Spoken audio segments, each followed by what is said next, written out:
The azure glow of twin moons cast long shadows across the metallic plains of Zyphira. The liquid metal architecture of Kretar's capital city rose from the horizon like a mirage. Buildings that flowed and shifted with the gentle radiation currents that swept across the planet's surface. In this world of translucent beings and fluid structures, everything moved with an almost hypnotic rhythm.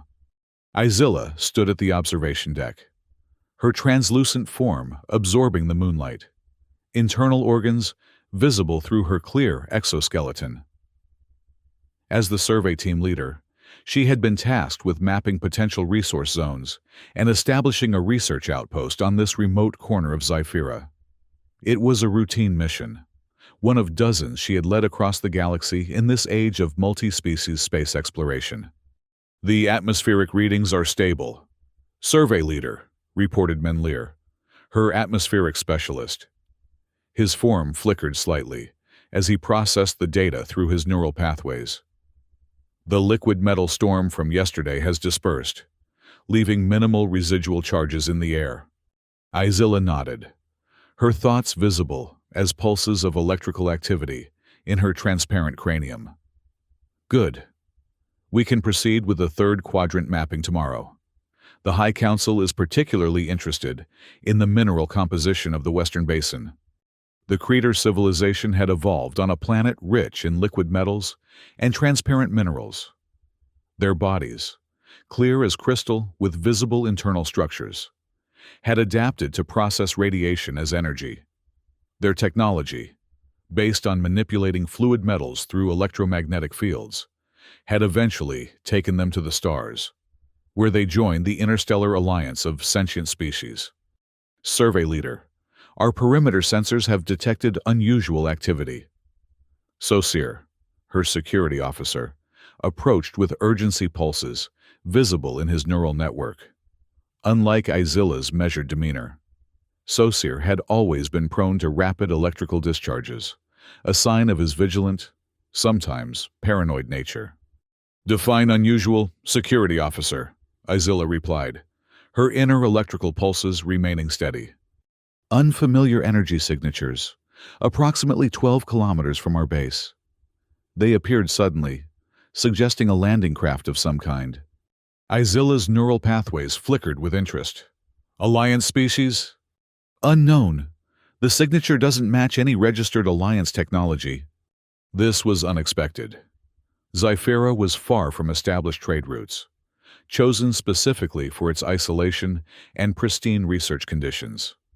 The last thing Izilla needed was complications. "Prepare a reconnaissance drone. I want visual confirmation before we report anything to the Council," she ordered, turning her attention to the holographic map of their surroundings. The drone returned 40 minutes later, with footage that sent ripples of alarm through Izilla's neural network. Solid metal structures had appeared in the Western Basin, angular, rigid constructions, unlike the flowing architecture of the Kretar. And moving among these structures were opaque beings, completely solid, with no transparency whatsoever. "Humans," Sosir identified, his electrical pulses quickening. "I've studied reports from the outer sectors. They're from a planet called Earth, not yet full members of the Alliance." "What are they doing this far out?" Izilla wondered, studying the footage closely.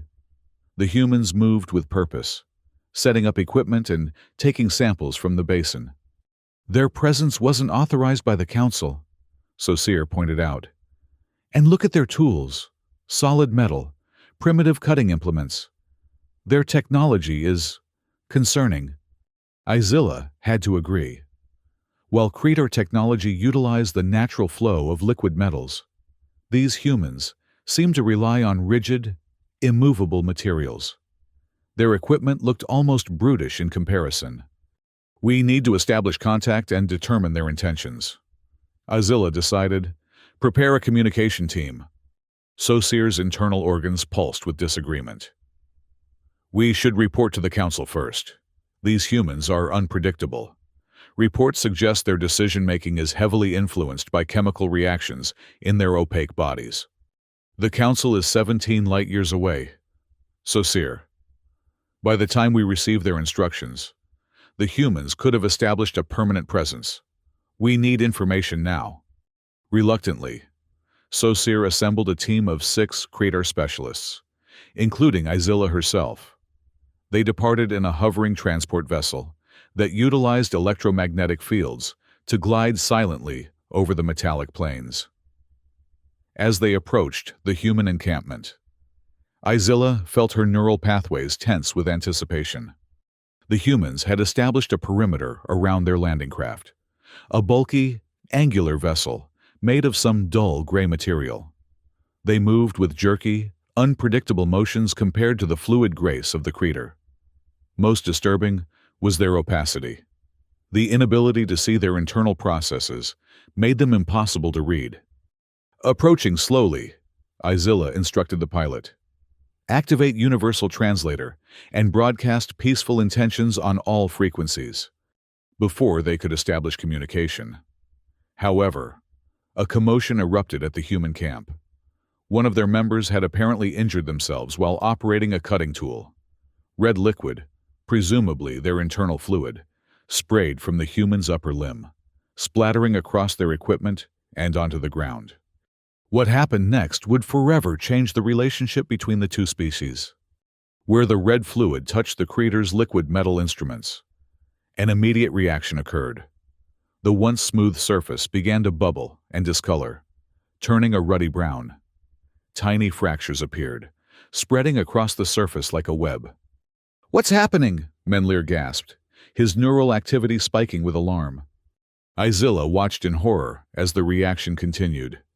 The affected metal began to flake and crumble, losing cohesion entirely. "Their blood," she whispered, electrical pulses racing through her transparent form. "Their blood is corroding our steel." The implications were terrifying. If human biological material could cause such a reaction in Creator technology, these creatures represented an existential threat, unlike anything they had encountered before. "Retreat!" Saussure ordered, already backing the transport away from the human camp. "We need to report this immediately." Izilla couldn't argue. The sight of their finest metal instruments, reduced to flaking rust, had shaken her to her core. As they sped back to their base, her mind raced with possibilities, none of them reassuring. Back at the Creator outpost, panic spread quickly. Footage of the blood rust phenomenon was analyzed by every specialist, and emergency protocols were activated. A secure channel to the High Council was established, though a response would take days to arrive. "We should abandon the outpost," Saussure argued during the emergency meeting. "Their biological makeup is clearly toxic to our technology. If they discover this weakness, they could weaponize it against us." "And go where?" Izilla countered. "Our ship won't be back for another 60 days. We can't just flee into the wilderness. Better that than waiting for them to dissolve our entire base with their corrosive fluids." The debate raged on, with fear and speculation fueling increasingly extreme suggestions. Some proposed a preemptive strike against the human camp. Others wanted to surrender the entire planet to avoid conflict. Izilla found herself in the minority, advocating for caution and scientific investigation. "We need to understand the reaction before we decide on a course of action," she insisted. "This could be an unfortunate chemical incompatibility, not a deliberate threat." "You always were too curious for your own good, Izilla," Saussure accused. "Some phenomena aren't meant to be studied. They're meant to be avoided." Despite the opposition, Izilla managed to gather a small team willing to return to the site of the incident. Under the cover of Zyphira's brief night cycle, they collected samples of the corroded metal for analysis. "The reaction appears to be electrochemical in nature," reported Linther, their materials specialist, after preliminary tests.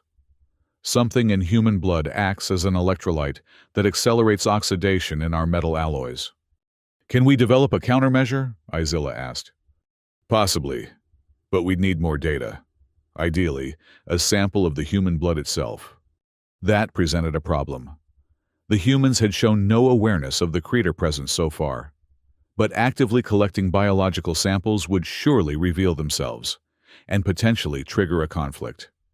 The decision was made for them the next day, when sensors detected human exploration parties heading directly toward the crater outpost. Whether by accident or design, first contact was now inevitable. "They've spotted our structures," Saussure confirmed, monitoring the approaching humans through long-range scanners. 3 ground vehicles, approximately 15 individuals, armed with primitive projectile weapons. Izilla felt her neural pathways surge with both excitement and apprehension. "This is our opportunity to establish communication, prepare the translation matrix and welcome protocols. And security measures," Saussure added grimly. "I won't allow them to contaminate our base with their corrosive biology."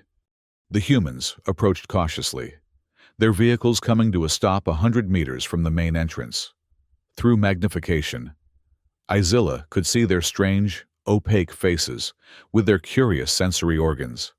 Eyes, like small, translucent spheres, surrounded by opaque tissue.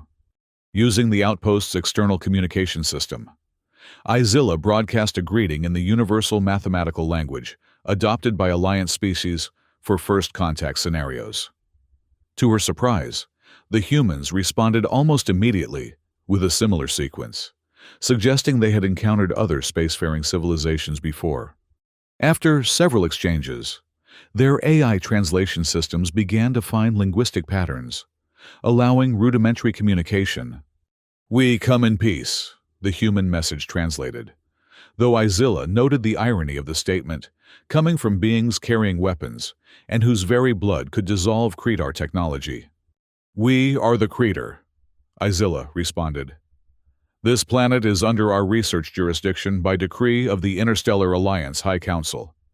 There was a pause before the reply came. "We have no record of this claim. Earth's Deep Space Exploration Commission has designated this planet as EXO 4291, available for scientific survey under open galaxy protocols." The human response confirmed Izilla's suspicion. They were operating outside official Alliance channels, either ignorant of or deliberately ignoring established territorial procedures. "We request a direct meeting to discuss this discrepancy," Izilla proposed. "However, we must first address a serious biological compatibility issue that has come to our attention." The translation of biological compatibility issue seemed to cause confusion among the humans. Their response was delayed and guarded. "Please clarify the nature of this biological concern." How could Izilla explain that their very bodily fluids were toxic to Cretar technology without causing alarm? She chose her words carefully. "Our preliminary observations indicate that human biological materials may react unfavorably with our technology. We propose establishing a neutral meeting zone with appropriate containment protocols." The humans withdrew to confer among themselves. Through observation devices, Izilla could see animated discussions taking place, with much gesturing and facial contortions she couldn't interpret. "They're debating whether we're trying to trick them," Saussure observed. "Their opacity makes them naturally suspicious. They can't see each other's thought processes like we can." Finally, the humans responded. "We agree to a meeting under controlled conditions. 2 representatives from each side, in the open area between our positions." Saussure immediately volunteered, but Izilla overruled him. "Your electrical patterns show too much hostility. Security officer, I will go, along with Linthir for his scientific expertise." "It's too dangerous," Saussure protested. "If their blood splashes on you, then I'll learn firsthand about the reaction," Izilla replied firmly. "Knowledge is our best defense right now." The meeting was set for the following morning. As a precaution, Izilla and Linthir coated themselves with a protective polymer that would hopefully prevent direct contact with any human biological material. They also brought visual aids to help overcome the translation limitations. The humans sent 2 representatives as agreed, a tall male with darker coloration and a shorter female with pale exterior covering. Both wore sealed suits that covered their entire bodies except for their faces, suggesting they had taken similar precautions against biological exchange. "I am James Chen, lead scientist for the Earth expedition." The male introduced himself. The translation came through their portable device, slightly delayed. "This is Dr. Eliza Kwan, our exobiologist." Izilla noted the names for future reference. "I am Izilla, survey leader for the Krita research mission. This is Linther, our materials specialist." The initial exchanges were cautious and formal, each side explaining their presence on Zyphera, without yielding any territorial claims. The real tension began when Izilla raised the issue of the blood rust incident. "We observed an accident at your camp where human blood came into contact with our instruments," she explained, showing them images of the corroded metal. The reaction was severe and concerning. James Chen studied the images with evident surprise. "This is unexpected. Our blood contains iron and various proteins that can cause oxidation, but nothing that should produce such an extreme reaction." "Iron?" Linther interjected, his neural pathways lighting up with scientific curiosity. "Your blood contains metallic elements?" "Yes, iron-based hemoglobin for oxygen transport," Dr. Kwan explained. "It's fundamental to our biology." This revelation sent pulses of shock through Izilla's system. The humans didn't just carry corrosive substances. They were partially metallic themselves, in a way completely alien to Krita physiology. "Our technology is based on liquid metal alloys," Linther explained cautiously. "We believe the iron in your blood, combined with other compounds, creates an electrochemical reaction that accelerates oxidation in our metals." James Chen's opaque face changed in ways Izilla couldn't interpret. "You're saying our blood is essentially rusting your technology, like salt water on iron?" "A simplified but accurate analogy," Linther confirmed. The implications hung heavy in the air between them. Human blood was a natural corrosive agent against Krita technology. Any significant contact between the species carried risks neither had anticipated. "This changes the parameters of our presence here," James Chen said finally. "We need to establish strict protocols to prevent cross-contamination." Izilla agreed, relieved that the humans seemed to understand the gravity of the situation. But as they were finalizing preliminary containment procedures, an emergency signal from the Krita base interrupted them. "Survey leader."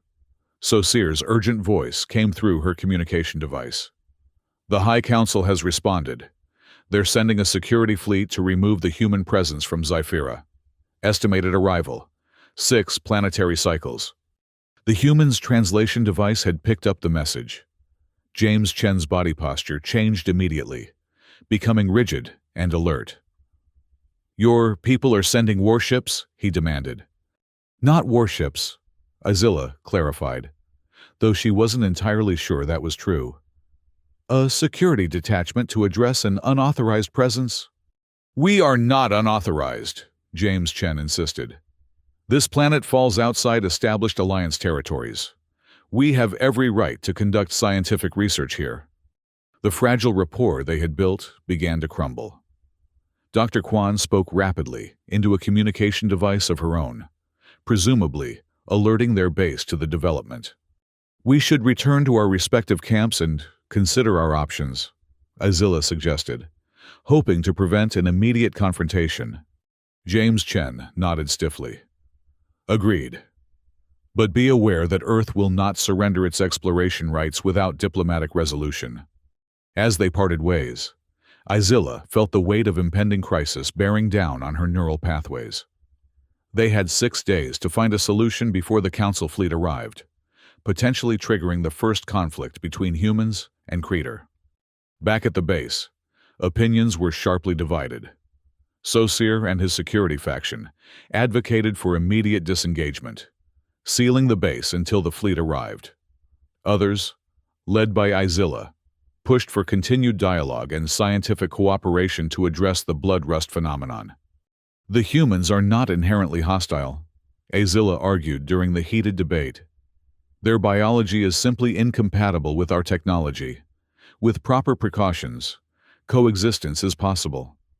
Coexistence, Saussure scoffed, his neural patterns flashing with derision. Their very existence threatens our way of life. Imagine if they decided to weaponize this reaction. If they wanted to attack us, they could have done so already, Izilla countered.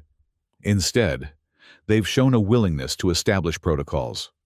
The argument might have continued indefinitely, if not for an alarming development from the human camp. Their vehicles were seen deploying what appeared to be defensive measures around their perimeter.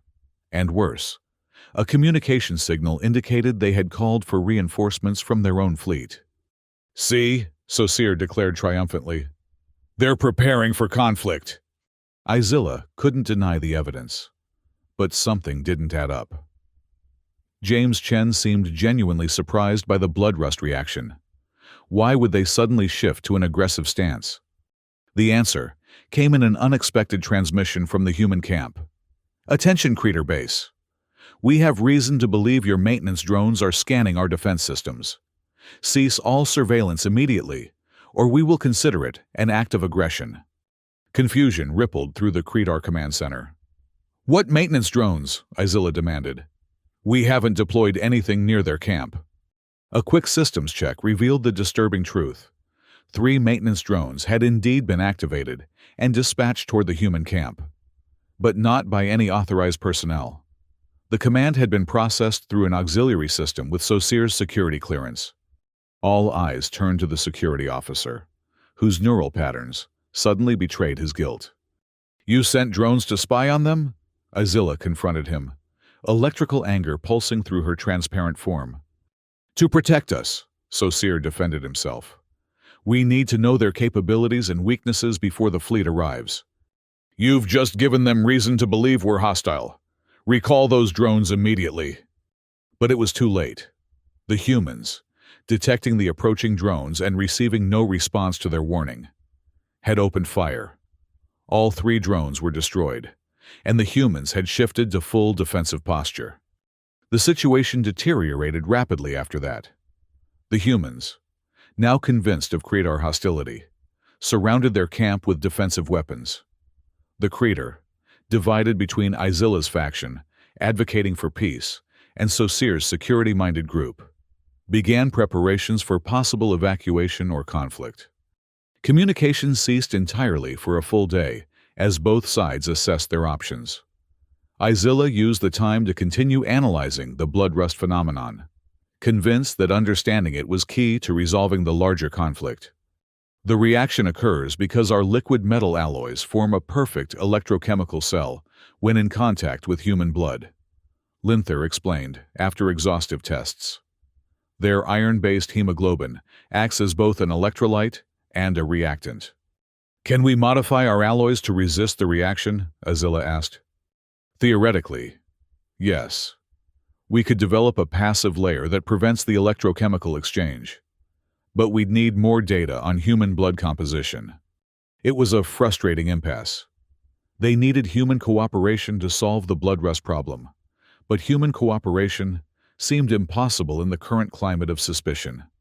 On the 3rd day after the drone incident, sensors detected a single human vehicle approaching the Creator base. It carried no weapons and moved slowly, clearly intended as a non-threatening approach. "It's James Chen," confirmed the observation officer, "alone and unarmed." Izilla saw her opportunity. "I'm going out to meet him." "Absolutely not," Saussure blocked her path. "This could be a trap."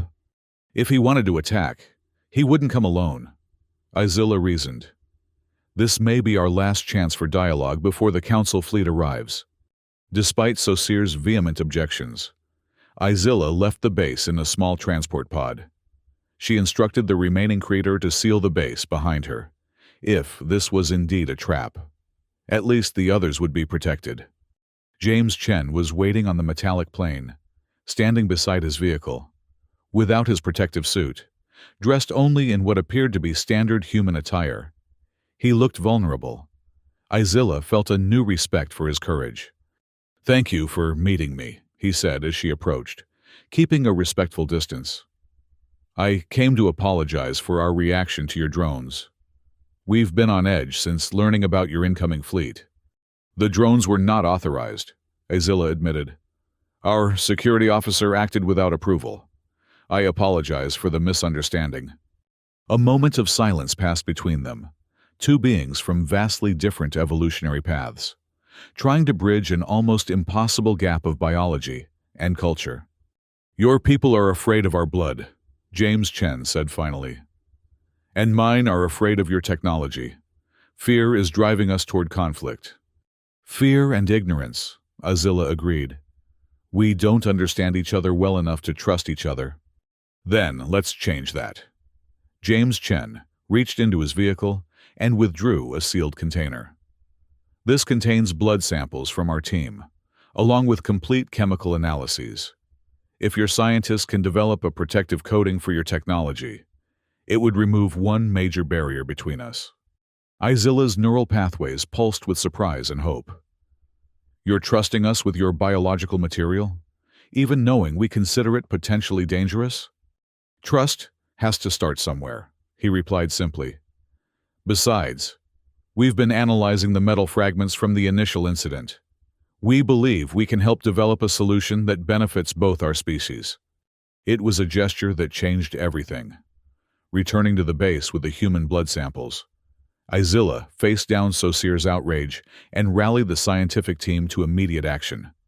For the next 48 hours, they worked continuously, combining their knowledge of liquid metal chemistry with the human data on blood composition.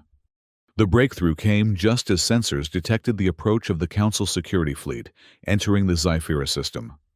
We've done it, Linther announced, his transparent form vibrating with excitement. A nanopolymer coating that creates a barrier between our alloys and the iron compounds in human blood. The application process is simple enough to implement immediately. Izilla wasted no time in contacting the human camp, which had been maintaining a tense but peaceful standoff. James Chen received the news with evident relief. Our team has developed something as well, he reported. A chemical compound that neutralizes the electrochemical reaction if accidental exposure occurs. Between your coating and our neutralizer, coexistence should be possible. But would the Council fleet accept this solution? As the crater ships entered orbit, Azilla faced her greatest challenge, convincing her own leadership that the humans were not a threat, but potential allies. In a bold move, she invited James Chen and Dr. Quan to join her for the Council's video conference. Standing side by side with the humans, she presented their joint findings on the blood rust phenomenon and the collaborative solutions they had developed. The initial reaction was alarming, she acknowledged to the stern-faced council members on the screen. But it represents a scientific challenge, not an existential threat. Through cooperation, we've already developed countermeasures. These humans occupied crater territory without authorization, countered Council Leader Mesrel, her transparent form imposing even through the video link. Their biological makeup poses risks we cannot ignore. James Chen stepped forward. We did not knowingly violate any territorial claims. Earth is still navigating the complexities of interstellar alliance protocols, but we are eager to formalize our relationship with both the Alliance and the crater specifically. And what would this relationship entail? Asked Mesrel suspiciously. A scientific exchange, proposed Dr. Quan. Humans have extensive experience with iron-based chemistry that could benefit crater metallurgy. In return, your energy absorption technology could help solve resource challenges on Earth. The Council withdrew to deliberate, leaving the unlikely allies waiting anxiously. Saussure, who had been watching from the sidelines, approached Izilla with uncharacteristic hesitation. I may have been overzealous in my security concerns, he admitted, his neural patterns showing the difficulty of this concession. Your scientific approach has yielded better results than my defensive one. Both perspectives have value, Izilla replied diplomatically. Security and exploration must balance each other. When the Council returned with their decision, it was more favorable than Izilla had dared hope. The security fleet would remain in orbit as a precaution, but the humans would be granted provisional research rights on Zyphira. contingent on strict protocols regarding biological containment. This is just the beginning, James Chen told Izilla as they finalized the official agreement. Our species are fundamentally different in ways neither of us fully comprehends yet. There will be more challenges. And more opportunities, Izilla added, her neural networks pulsing with optimism. The blood rust that initially horrified us has led to new scientific understandings for both our peoples. As a symbol of their unusual partnership, James Chen presented Izilla with a remarkable gift, the rusted knife from the original incident, now preserved in a transparent case. From dangerous misunderstanding to historic collaboration, he said. May all our future challenges resolve so productively. The once fearsome rust had become a symbol of hope, proof that even the most alarming differences could be overcome through science and communication. As Zyphera's twin moons rose over the metallic plains, human and Creator researchers began planning a joint research facility where both species could work together. Their distinctive biologies, no longer a source of fear, but a catalyst for innovation.